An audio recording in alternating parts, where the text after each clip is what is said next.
거룩한 주일을 허락해 주셨습니다. 오늘도 우리가 또 우리의 모든 삶을 중단하고 이렇게 한자리에 모여서 우리 하나님 앞에 예배를 드리는 귀한 시간을 갖게 되었습니다. 우리가 신앙생활을 할 때에 지난 시간에 말씀드렸던 대로 신앙생활이 어떤 습관적인 매너리즘에 빠지면 안 된다 하는 것을 말씀을 드렸습니다. 신앙생활이 매너리즘에 빠지게 되면은 진부하게 되고 진부하게 느껴지게 되고 감동이 없어요. 정말 신령한 기쁨이 없기 때문에 신앙생활을 오래 지속하기가 어렵습니다. 그래서 신앙생활을 하다가 도중에 포기하거나 또 다른 길로 빠지는 사람들의 경우가 왜 그런가? 매너리즘에 빠지면 그렇게 되는 것입니다. 나는 어려서부터 신앙생활을 해왔어.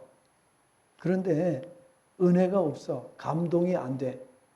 이러한 생각이 드는 순간에 사람들은 신앙생활에 대해서 회의를 느끼게 되는 경우를 볼 수가 있습니다. 이러한 것은 신앙생활만 그런 것이 아니죠. 가정생활에서도 부부관계도 똑같습니다. 부부관계도 매너리즘에 빠지게 되면은 서로에게 호감을 갖지 못합니다.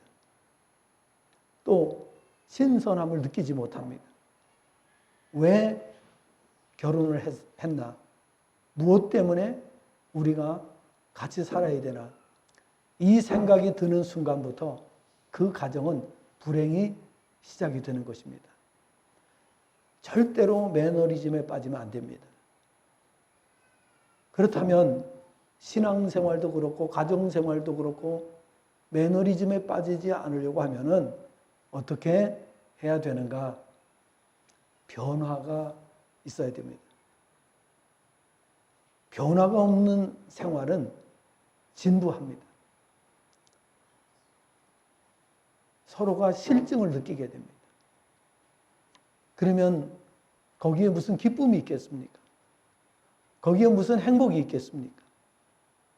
그래서 오늘 이 한 시간에는 이 말씀을 통해서 우리가 신앙생활에 그러한 진부함을 느끼는 그러한 신앙이 되지 않고 정말 항상 신선한 느낌의 생활, 신앙생활도 그래야 되고 가정생활도 그래야 됩니다.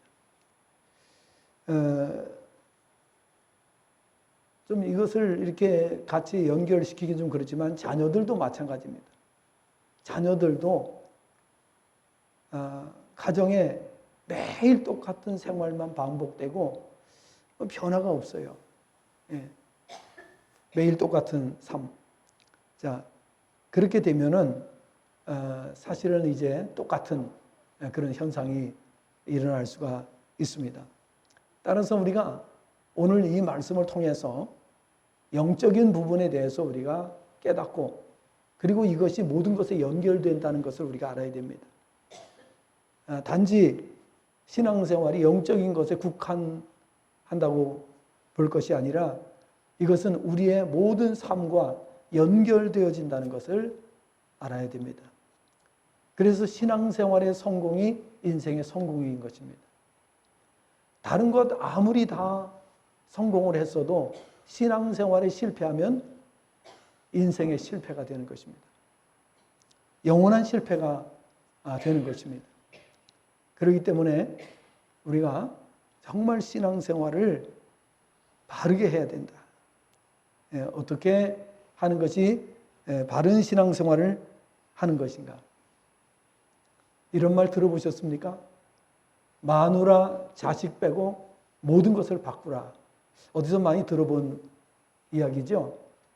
이것은 고인이 된 삼성전자 전 회장께서 하신 말씀입니다. 다시 말하면 변화가 일어나야 된다 하는 거예요. 변화를 강조하는 말입니다. 고 이건희 삼성 선대회장이 신경영 선언을 하면서 남긴 말입니다. 기업이 초경쟁 시대에 살아남으려고 하면 지배구조 개선과 M&A, 이 M&A라고 하는 말은 여러분 이거 우리 좀 전문적인 그런 용어가 되겠죠.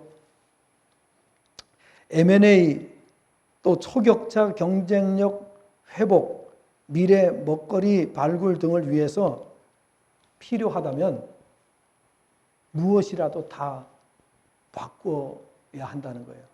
다시 말하면 변화를 주어야 한다라는 것을 말하는 것입니다. 교회라고 예외일 수가 없습니다. 교회도 변화가 필요합니다. 변화를 넘어서 혁신의 각오가 필요합니다. 남보기에 눈살을 찌푸리게 하는 모습이 있다면 그 어떤 것이라도 우리가 과감하게 바꿀 수 있도록 해야 된다 하는 것입니다. 그래서 혁신과 또 이 혁신이라고 하는 것은 뭐예요? 가죽을 벗긴다 그런 뜻입니다. 우리 가죽을 벗기듯이 고통이 따르는, 또 각고의 노력을 해야 된다 그랬어요. 각고라고 하는 것은 뼈를 깎아낸다. 그 뼈를 깎아내는 고통. 그러니까 여러분 가정생활도 마찬가지요. 자녀를 낳고 자녀를 양육하는 과정은 혁신과 각고의 고통이 따릅니다. 그러니까 자녀 낳는 것을, 아이들 낳는 것을 두려워하잖아요. 왜냐하면 혁신과 이런 각고의 노력이 있어야 되기 때문에 정말 어쩌면 늘 눈물로 살아야 됩니다. 여러분 인생이라고 하는 것이 그렇지 않습니까? 타락한 이후의 인생은 성경에 보니까 그 한평생이 70이요 강건하면 80이지만은 그 한평생의 자랑은 수고와 슬픔뿐이라. 시편 90편 10절에 그렇게 말씀을 하고 있습니다. 우리 인생은 어디를 가도 무엇을 해도 똑같습니다. 그만큼의 노력과 그만큼의 고통이 따르지 않으면 우리 인생을 살아갈 수가 없는 것입니다. 그런 가운데서도 우리 인생을 멋지게, 행복하게, 성공적으로 사는 비결이 있습니다. 그것을 오늘 배우고자 하는 것입니다. 오늘 본문의 말씀을 보니까 몇 가지를 교훈해주고 있습니다. 최고의 삶, 성공적인 삶. 성공적이라고 하는 것은 뭐가 성공이냐? 마지막에 우리가 세상을 떠날 때 나는 성공적인 삶을 살았다라고 고백하고 떠나야 됩니다. 그래서 나는 이런 일에 너무 후회가 많아. 내가 잘못 살아온 것 같아. 이거는 마지막에 결코 해서는 안 되는 말입니다. 이렇게 사는 것이 아니었는데 내가 왜 이렇게 살았는지 모르겠어. 여러분, 그렇게 살지 않기 위해서 우리가 앞으로 남은 생애 동안에 정말 혁신과 각고의 노력이 필요한 것입니다.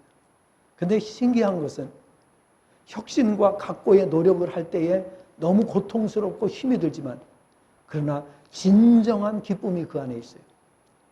진정한 평안과 자유함과 그리고 소망이 넘치는 그런 삶이 되는 거예요. 그리고 행복이 넘치는 그런 삶이 될 수가 있습니다. 성공한 나라도 여러분 어떤 나라가 성공한 나라입니까? 성공한 기업은 어떤 기업이 성공한 기업입니까? 요즘에 여러분 SK 대해서 말이 많습니다. SK 부부가 노태우 전 대통령의 사위가 SK 회장이고 또 딸이 그 전 대통령 노 전 대통령의 딸이 바로 부인이잖아요. 근데 남편인 최 회장이 노태우 전 대통령의 임기 때에 기업이 급성장을 하고 성공을 했어요. 그 세상 사람이 볼 때 와 하고 탄성을 지를 정도로 그렇게 성공을 했어요. 그러나 한 가지 잘못된 실수를 통해서 지금 기업이 두 쪽으로 갈라지게 생기는 참 이런 비극이 발생한 것을 볼 수가 있어요. 대통령 사위가 돼서 아주 성공한 케이스예요. 그러나 한 가지 실수 때문에 지금까지 쌓아온 것이 다 무너지게 되는 이러한 모습을 우리가 보게 되는 것입니다. 성공한 기업, 여러분 무엇이 성공입니까? 성공한 나라는 어떤 나라가 성공한 나라입니까? 성공한 가정은 어떤 가정이 성공한 가정이겠습니까?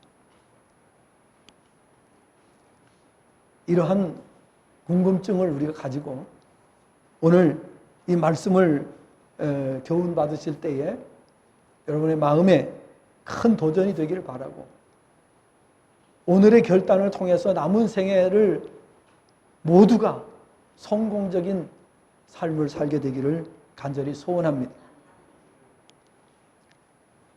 오늘 말씀에서는 크게 두 가지를 우리에게 말씀해 주고 있습니다. 교훈해 주고 있습니다. 첫째는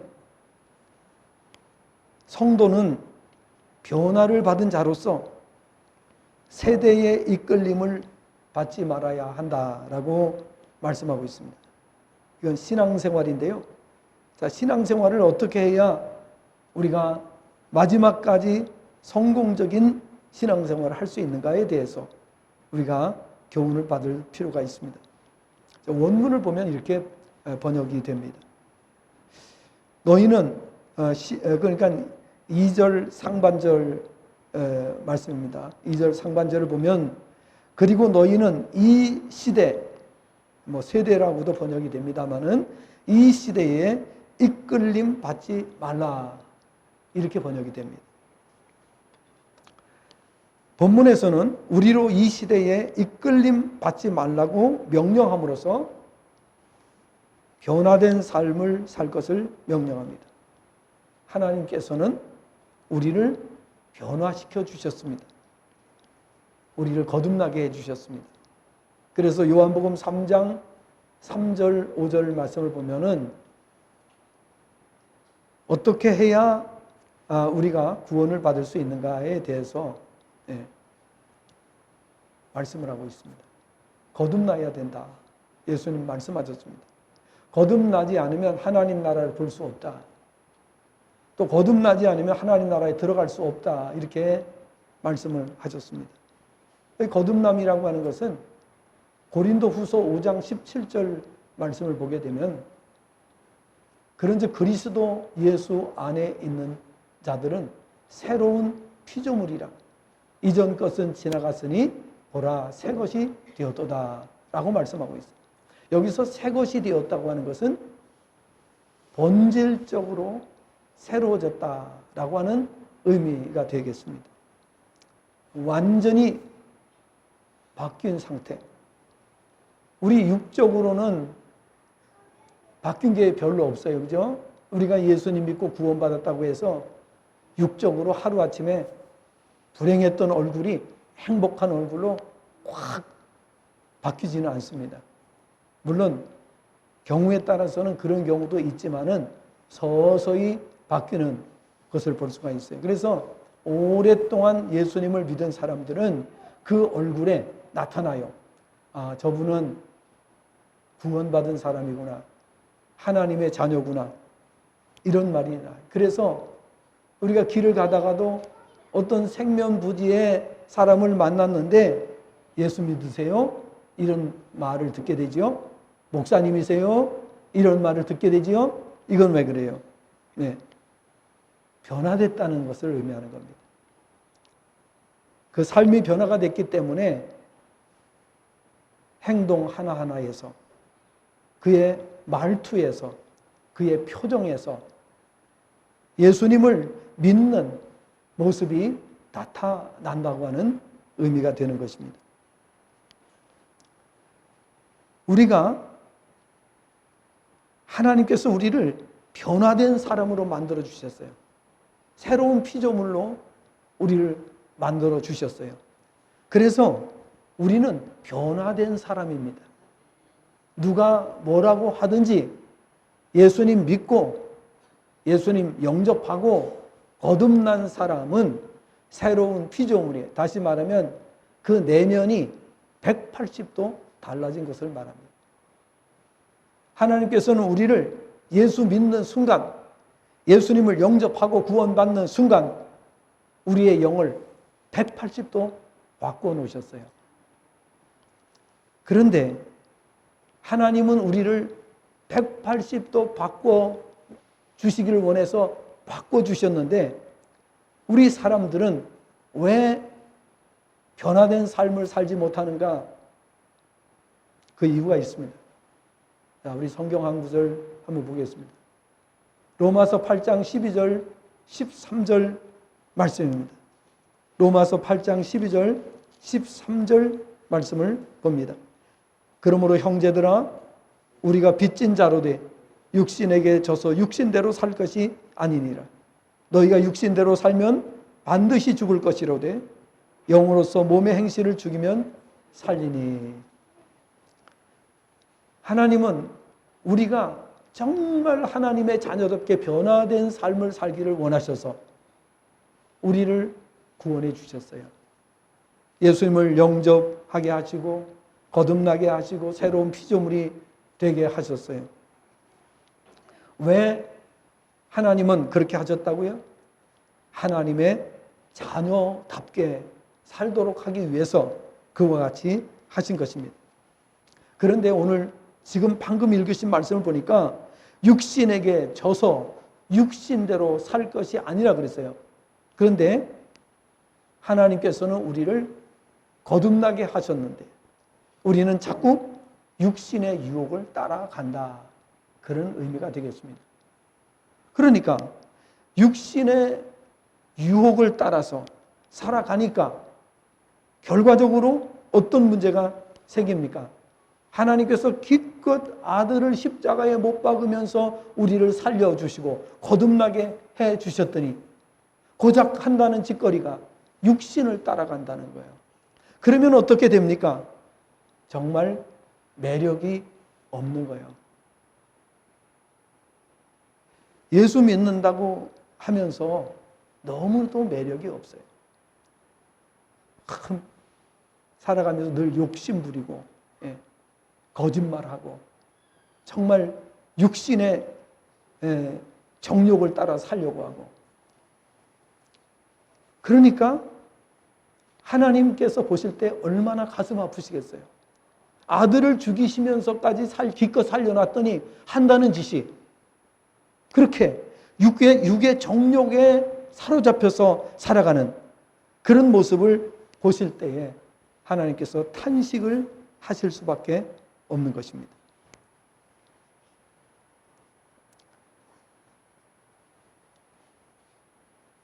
오늘 하나님께서 우리를 거듭나게 해주셨기 때문에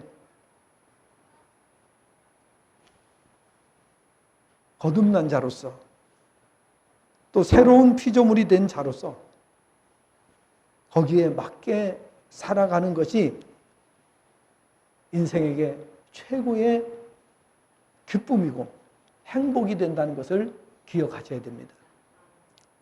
육신을 따라가면 육신의 그 유혹을 따라가면은 기쁠 것이라고 생각합니다. 순간적으로, 찰나적으로는 그것이 기쁨이 될 수가 있어요. 그러나 그 기쁨이라고 하는 것은 오래 가지도 않고 잠깐 동안 반짝하고 우리에게 들어옵니다. 그러나 그 후의 결과, 고통은 수백 배, 수천 배의 고통으로 돌아옵니다. 그렇기 때문에 우리가 세상의 미혹을 따라 살면 안 됩니다. 잠시 잠깐 그 유혹을 우리가 뿌리치지 못해서 그 후에 다가오는 수없이 많은 큰 고통, 수십 배, 수백 배의 고통이 돌아오는데 사람들은 그것을 이야기해줘도 우의독경입니다. 별 관심이 없습니다. 그래서 하나님께서는 우리에게 많은 연단을 주시는 거예요. 자꾸 넘어지게 하고 고통스럽게 하고 괴로움을 당하게 하고 아픔을 겪게 하고 그 이유가 뭡니까? 그래서 신앙생활 오래 하고 그 경험을 다 겪은 분들은 나중에 나쁜 짓 하라고 그래도 선사례를 칩니다. 아, 나 그거 하고 옛날에 나는 이별했어. 그 나하고 관계없어. 이게 바로 뭐예요? 수없이 많은 하나님의 연단을 받은 사람이 결과적으로 그렇게 되는 겁니다. 마치 벼룩이 뛰지 않는 벼룩이 되는 거예요. 벼룩이 처음에는 유리관 속에다가 집어넣었더니 팡팡 잘 뛰는 거예요. 너무너무 신나게 뛰어가지고 이 벼룩이 머리가 유리천장에 탁탁 부딪히는 거예요. 그러니까 이 벼룩이 내가 이렇게 하다 뇌진탕 걸려서 죽겠다 싶으니까 조금씩 이 높이를 낮추는 거예요. 그래서 유리관을 점점 낮춰놨더니 나중에는 뛰지 않는 벼룩이 된 거예요. 하나님께서는 우리의 유리관을 낮추시는 거예요. 왜? 뛰면 머리가 부딪혀서 뇌진탕에 걸려서 죽겠구나 라는 생각이 들 때까지 하나님께서는 우리에게 연단을 계속 주시는 거예요. 그래서 그 연단 속에서 신앙훈련을 받고 나면 나중에는 어떻게 돼요? 거기서 오라고 손짓을 해도 손사래를 치는 거예요. 나는 이미 그것과 이별했다. 나는 육체적인 쾌락과 이별했다. 나는 돈의 유혹에 이별했다. 나는 이제 세상의 것에 이별했다. 이렇게 되는 거죠. 오늘 본문이 우리에게 주는 첫 번째 교훈은 세대의 이끌림을 받지 말라는 말씀인 것입니다. 거듭난 자는 하나님께서 아들을 죽이시면서까지 왜 구원해 주셨는가? 왜 거듭나게 해주셨는가? 변화된 삶을 살라고. 더 이상 타락한 인간의 삶을 살지 말라고. 타락한 세상을 따라가지 말라고 우리를 하나님께서 구원해 주신 거예요. 거듭나게 해 주신 거예요. 고린도후서 4장 16절을 보면 그러므로 우리가 낙심하지 아니하노니 우리의 겉사람은 낡아지나 우리의 속사람은 날마다 새로워지도다. 늙으면 늙을수록 우리의 영이 더 새로워진다는 거예요. 육신이 약해지면 약해질수록 우리의 영이 날마다 새로워진다고 말씀을 하고 있습니다. 여러분, 인생을 그래도 사실만큼 사신 분들은 이 사실을 인정하셔야 됩니다. 내가 나이가 들고 이 육신의 노화가 일어나면서 기운은 점점 빠지고 아파지는 데는 점점 많아집니다. 그럴 때 고백하는 말입니다. 그러므로 우리가 낙심하지 아니하노니 우리의 겉사람은 낡아지나 우리의 속사람은 날마다 새로워지도다. 나이가 먹고 육신이 약해질수록 은혜가 충만해진다는 말씀입니다. 그것을 느끼고 있어야 됩니다. 그것이 신앙생활이라는 거예요. 그래서 우리는 6가지를 늘 고백하게 됩니다. 나이가 많아질수록 더 고백을 하게 됩니다. 참 평안, 참 기쁨, 참 자유, 참 만족, 참 소망, 참 행복을 노래하게 됩니다. 나이가 많아지면 많아질수록 더 느끼게 되고 더 고백하게 된다는 그런 말씀입니다. 아멘이십니까? 여러분, 이것이 나의 고백이 되고 있습니까? 기쁘셔야 돼요. 하루하루가 기쁨이 넘쳐야 돼요. 하루하루가 만족 속에서 살아야 돼요. 어떻게 그렇게 살 수 있습니까? 하나님께서는 우리를 지으실 때 허접한 존재로 지으지 않으셨어요. 하나님께서는 나를 영광스러운 존재로 지으셨어요. 자, 하나님께서 아담을 지으실 때에 하신 말씀이 있어요. 창세기 1장 26절, 27절에 보니까 하나님께서 우리가 우리의 모양을 따라서 사람을 짓자라고 말씀합니다. 우리의 형상을 따라서 사람을 짓자라고 말씀을 하셨습니다. 다시 말하면 하나님의 형상을 따라서 짓자는 것은 영광스러운, 최고의 영광스러운 존재입니다. 그래서 정말 멋있는 그런 인생으로 우리를 지으셨습니다. 그런데 타락함으로 인해서 우리 인생은 정말 속물처럼 바뀌었습니다. 그런데 그런 인생을 하나님께서 거듭나게 해주셨어요. 왜? 하나님의 형상을 회복하도록 하기 위해서. 자, 그러면 성경을 또 한번 보겠습니다. 로마서 3장 23절, 24절 말씀을 보겠습니다. 로마서 3장 23절, 24절. 모든 사람이 죄를 범하였음에 하나님의 영광에 이르지 못하더니 그리스도 예수 안에 있는 속량으로 말미암아 하나님의 은혜로 값없이 의롭다 하심을 얻은 자 되었느니라. 하나님의 영광을 잃어버렸어요. 그런데 24절에서는 하나님의 그 은혜가 회복되었음을 말씀하고 있어요. 예수님 잘 믿으면 최고의 존재가 됩니다. 조금 전에 우리 영상 보신 좀 그 음향이 좀 허접해가지고 그런데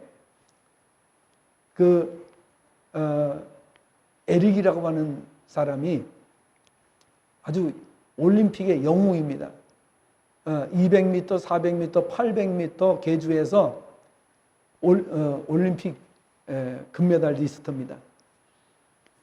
그리고 장거리에도 아주 뛰어난 기량을 가지고 뛰었다 하면 금메달이에요. 그러니까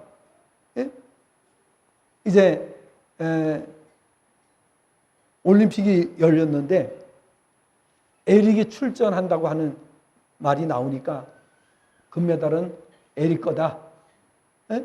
이렇게 사람들은 에릭 리델이라고 하는 사람이에요. 이 리델이라고 하는 사람이 이제 나타났어요. 세계 신기록을 몇 개를 보유하고 있어요. 그러니까 따라갈 수가 없어요, 사람이. 그런데 이 리델이라고 하는 사람이 올림픽 결승전 날이 주일이에요. 그 주일이니까 포기합니다. 나는 지금까지 살아오면서 주일을 한 번도 범한 적이 없는데 내가 어찌 금메달 때문에 주일을 범하랴? 여러분, 주일이 그렇게 소중한 거예요. 여러분, 그런 의식이 있습니까? 여러분, 우리가 조금만 핑계거리기만 있어도 그냥 주일 빠지는 것을 식은 죽 먹기 하듯이 여러분, 주일을 지키는 거 목숨 걸고 지키셔야 됩니다.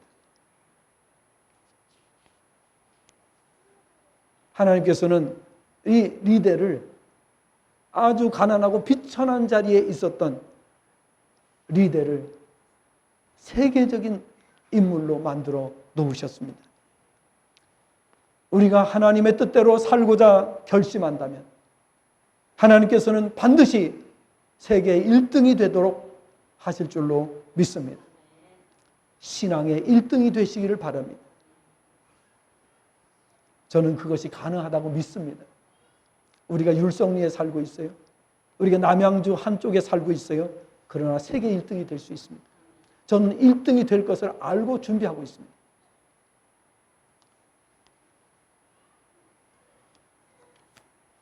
하나님께서 역사하신다면 불가능은 없습니다. 하나님께서 우리를 거듭나게 하신 이유는 무엇입니까? 세 가지 이유입니다. 하나는 하나님 나라를 볼 수 있도록 하기 위해서. 요한복음 3장 3절에 거듭나야 하나님 나라 볼 수 있다 그랬죠.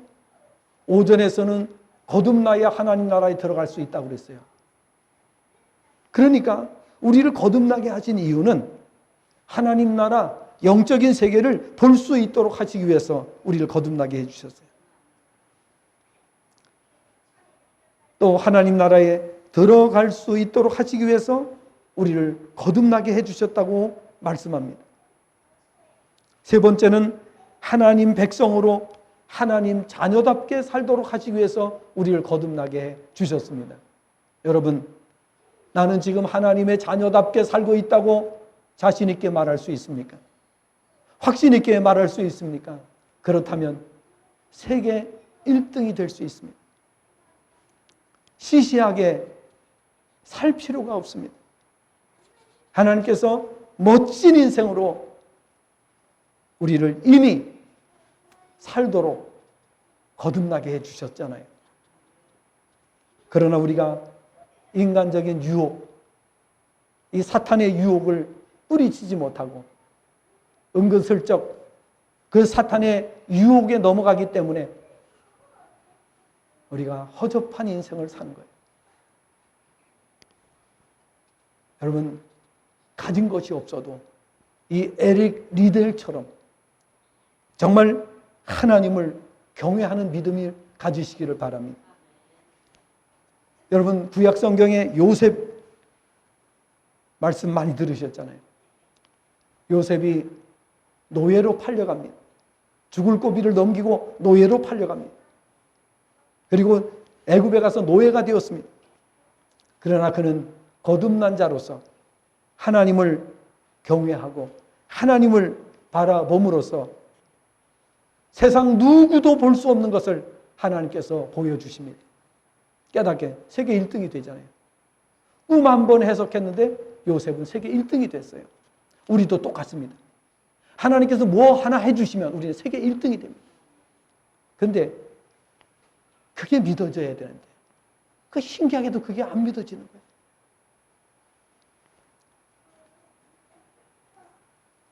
그래서 성경은 우리를 왜 구원해 주셨는지, 하나님의 덕을 기리고 찬송하도록 하기 위해서 우리를 구원해 주셨다고 에베소서 1장 5절부터 14절에 말씀하는데 6절과 11절과 14절에 보면 찬송하게 하려 하심이라, 찬송하게 하려 하심이라, 찬송하게 하려 하심이라, 3번 연거푸 찬송하게 하려 하심이라고 나오고 있는 것을 볼 수가 있습니다. 그래서 찬송은 시편에 보니까 황소를 드림보다 하나님께 찬송의 제사를 드리는 것을 하나님 기뻐 받으신다고 했습니다. 여러분, 예배에 찬송 드리지만은 평소에 찬송 열심히 드리시기를 바랍니다. 그게 황소를 드림보다, 하나님 앞에 황소를 잡아서 제물로 드리는 것보다 찬송이 더 가치가 있다고 그랬어요. 하나님 더 기쁘게 받으신다고 하셨어요. 근데 우리는 왜 안 합니까? 확실히 깨닫지를 못한 겁니다. 오늘부터는 확실히 깨달으시고 그저 시간만 나면 흥얼흥얼 하면서 찬송을 부르세요. 예? 화장실 가도 찬송 부르고, 설거지 하면서도 찬송 부르고, 청소하면서도 찬송 부르고, 길을 가면서도 찬송 부르시고, 그러면은 황소를 제물로 바치는 것보다 더 하나님 기뻐 받으시는데 왜 세계 1등이 못 됩니까? 그러니까 세계 1등이 못 되는 거지. 그렇게 허접한 인생을 사니까 그렇게 되는 거지. 말씀을 들은 대로 우리는 안 살아요. 내 생각대로 신앙생활도 하려고 하지. 내 이성적인 사고를 가지고 살려고 합니다. 고린도전서 10장 31절에서는 이 사실을 깨달은 바울 사도는 그런즉 너희가 먹든지 마시든지 무엇을 하든지 다 하나님의 영광. 세계 1등은 이렇게 고백해요. 세계 1등이 된 사람은 다 그런 고백 속에서 살아요. 에베소 2장 10절에 보니까 선한 일을 위하여라고 말씀을 합니다. 또 디도서 3장 8절에서도 역시 같은 말씀하고 있습니다. 성도는 하나님께서 나를 변화시켜 주신 목적을 바로 알고 그에 맞게 살아야 부족함이 없는 최고의 영광스러운 존재가 되고 영원히 성공자가 되는 줄로 믿으시기 바랍니다. 또 한 가지는 변화를 받은 성도는 영으로 변화된 삶을 살 수 있다고 말씀을 하고 있습니다. 자, 우리 이제 그 나머지 번역입니다. 이렇게 번역이 됩니다. 오히려 너희는 마음을 새롭게 함으로 변화를 받으라. 무엇이 하나님의 선하시고 기뻐하시고 완전하신 뜻인지 너희를 입증하기 위하여라. 여기 입증한다는 단어는 도키마조라고 하는 단어인데요. 시험하다, 입증하다 이런 뜻이 있어요. 그러니까 우리가 왜 변화된 삶을 살아야 되느냐?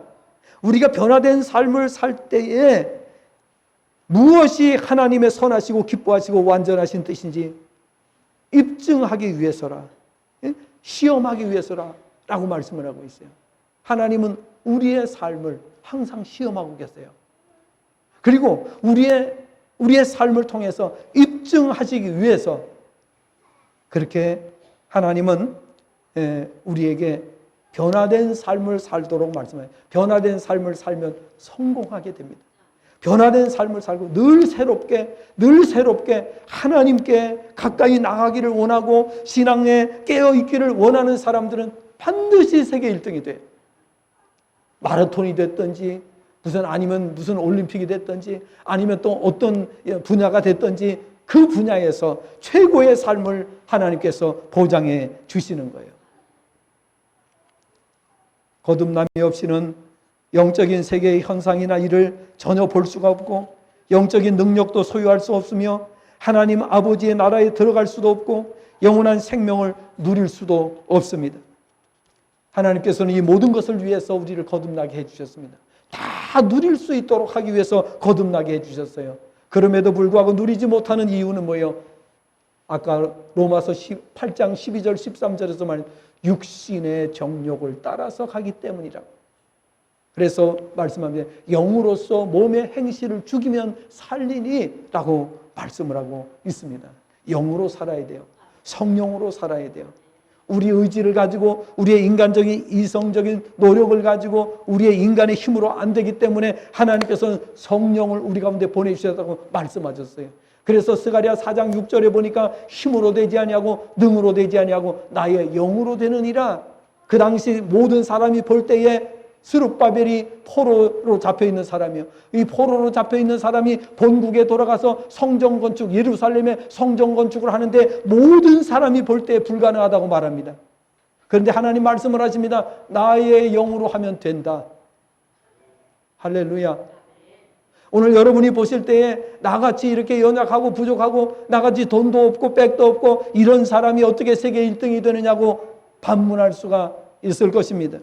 그러나 힘으로 되지 아니하고 능으로 되지 아니하고 나의 영으로 된다고 하나님 말씀을 하시는 것입니다. 여러분, 어젯밤에도 북한에서 오늘 풍선 또 날렸죠. 오물, 다시 말하면 똥바가지를 달아가지고 날려보내는 거예요.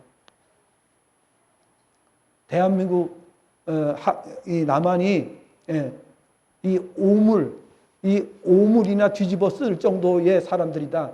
이런 취지에서 오물을 달아가지고 날리는 풍선에 달아가지고 내려보내는. 그래서 우리나라에서 대북 방송을 다시 하겠다고 하니까 안 하겠다고 꼬리를 내렸다가 다시 또 하는 거예요. 여러분, 남한이 썩어 빠진 짓거리들을 한다는 뜻에서 오물을 달아서 수백 개나 날려보냈습니다. 그리고 또 날려보냅니다. 그런데 정작 썩은 것은 북한입니다. 그들이 썩었습니다. 그들은 왜 썩었습니까? 복음을 거절했기 때문입니다. 복음이 들어가야 나라가 바뀌고 살 수 있는데 그들은 복음을 거부했습니다. 우리는 이미 수십 년 동안 북한이 저렇게 될 것이라고 예언해 왔습니다. 북한은 반드시 그렇게 된다. 강단에서 목회자들이 계속 외쳤습니다. 북한은 그렇게 된다. 그런데 성도들 가운데 몇 프로나 믿었을지 모르겠어요.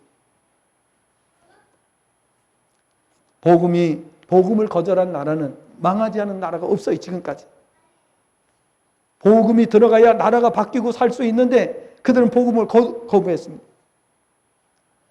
모든 제국들은 복음을 거부하고 복음에 반하는 삶을 삶으로 한 나라도 한 제국도 예외 없이 전부 다 멸망했습니다. 그런데 저들이 복음을 거부하니 어떻게 살아남을 수 있단 말입니까? 결국 저들은 전 세계의 조롱거리가 되고 말았습니다. 북한 수뇌부는 자신들이 특권을 누리기 위해서 우리 민족, 우리 동족을 저렇게 강제로 굶주리고 고통스럽게 만들고 있습니다. 70년대 전까지만 해도 북한이 남원보다 월등히 잘 살았습니다. 그래서 그들은 이렇게 말했습니다. 지상 낙원이라고. 북한이 지상 낙원이라고 말했습니다. 그런데 그 낙원은 70년도 못 돼서 쫑나고 말았습니다. 지금 대한민국은 북한보다 경제적으로 얼마나 더 잘 살고 있습니까? 2020년대 기준으로 통계청 자료에 의하면 55.8배나 잘 살고 있습니다. 지금은 더 이게 또 시간이 지났기 때문에 60배 이상을 잘 살고 있습니다. 70년 동안에 이렇게 완전히 바뀐 것입니다. 북한에서 공산당의 박해를 피하여 남한으로 내려온 주민들은 지금 피난 오기를 잘했다고 마음속으로 얼마나 되뇌기했습니까? 그저께 뉴스에 대한민국 1인당 국민소득이 사상 처음으로 일본을 추월했다는 보도가 나왔습니다. 한국은행에 따르면 전년 대비 우리나라는 7.3%가 증가한 36,194달러를 기록을 했습니다. 1인당 국민소득. 일본은 35,793달러로 우리보다 처음으로 뒤처지게 되었습니다. 임진왜란을 일으키고 우리나라의 곡물이며 철광석을 다 탈취해가고 멀쩡한 소녀들을 위안부로 만든 일본 사람들, 그들이 들으면 절도할 일이죠. 우리가 어린 시절만 해도 우리나라가 일본을 뛰어넘는다는 것은 꿈속에서도 생각할 수 없는 일이었습니다. 그러나 이 또한 영적인 사람들은 일본이 멸망하게 된다는 것을 꾸준히 외쳐왔습니다. 저도 강단에서 수없이 외쳐왔습니다. 그렇기 때문에 놀랄 일도 아니지만은 일본은 미국에 패전하고 기독교를 용인함으로써 신앙의 자유를 허용했기 때문에 그나마 지금까지 이렇게 살아올 수가 있었습니다. 그렇다면 무엇이 이토록 처절히도 가난했던 우리나라를 건국 70여 년 만에 세계적인 나라로 우뚝 서게 했을까요? 복음 때문입니다. 전국 방방곡곡에 교회가 세워지고 복음이 전해지니 국민들의 의식 속에 뿌리 박혔던 패배주의가 극복되고 삼천리반도 금수강산을 노래하면서 하나님께서 도와주시면 우리도 잘 살 수 있다는 믿음이 이 나라를 살렸다는 사실을 믿으시기 바랍니다. 교회가 없었다면 택도 없는 일입니다. 이처럼 복음은 축복의 통로임을 알아야 합니다. 우리 믿는 자들은, 믿지 않는 자들은 혹시 이것을 거부하고 의심할 수 있어요. 그러나 믿는 자들은 이것을 확실히 믿어야 됩니다. 누가복음 4장 18절 19절에서 예수님의 말씀이 증거하고 있어요. 주의 성령이 내게 임하셨으니 이는 가난한 자에게 복음을 전하게 하시려고 내게 기름을 부으시고 나를 보내사 포로된 자에게 자유를, 눈먼 자에게 다시 보게 함을 전파하며 눌린 자를 자유롭게 하고 주의 은혜의 해를 전파하게 하려 하십니다. 복음은 아무 가진 것이 없어도 부욕해 하는 능력입니다.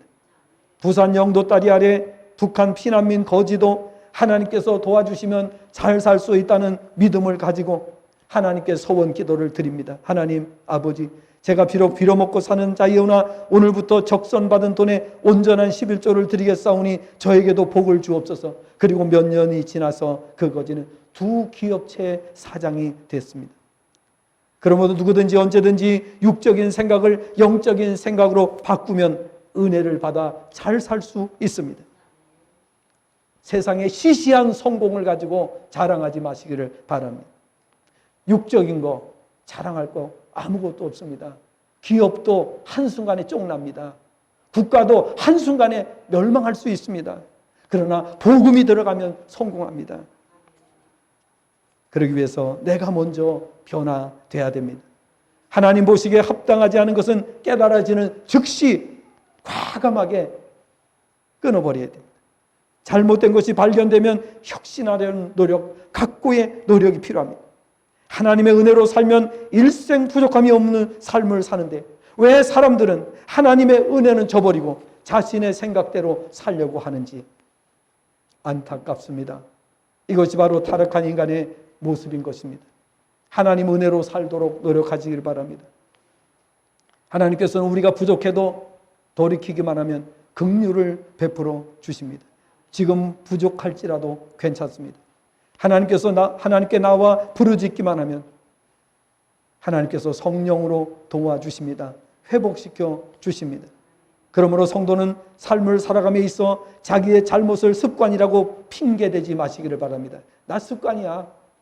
이런 말 통하지 않습니다. 과감하게 버리시기를 바랍니다. 잘못이 발견되면 과감하게 혁신하고 각고의 노력을 해야 됩니다. 그렇게 할 때 하나님께서 선하시고 기뻐하시고 온전하신 뜻이 무엇인지 분별하게 되기 때문이라고 말씀합니다. 여기 분별이라는 단어는 말씀드린 대로 시험하다, 입증하다, 분별하다, 인정하다, 증명하다, 이런 뜻을 가지고 있기 때문에 우리가 하나님 말씀대로 행하면 하나님께서 그걸 증명해 주시는 거예요. 입증해 주시는 거예요. 세계 1등인지 아닌지 내가 입증해 주겠다. 이렇게 하시는 거예요. 결론적으로 오늘의 말씀을 기억하시고 변화의 삶을 사시기 바랍니다. 구태의연한 삶을 살면 참 평안도, 참 기쁨도, 참 자유도, 참 만족도, 참 소망도, 참 행복도 기대할 수가 없습니다. 세상 것은 시시합니다. 세상 기쁨은 반짝하는 찰나적인 기쁨입니다.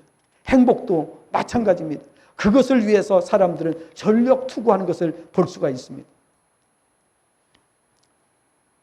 세상이 바뀌기 위해서 내가 먼저 바뀌고 아니라는 생각 갖지 말고 하나님 믿고 믿음 안에서 사셔야 됩니다.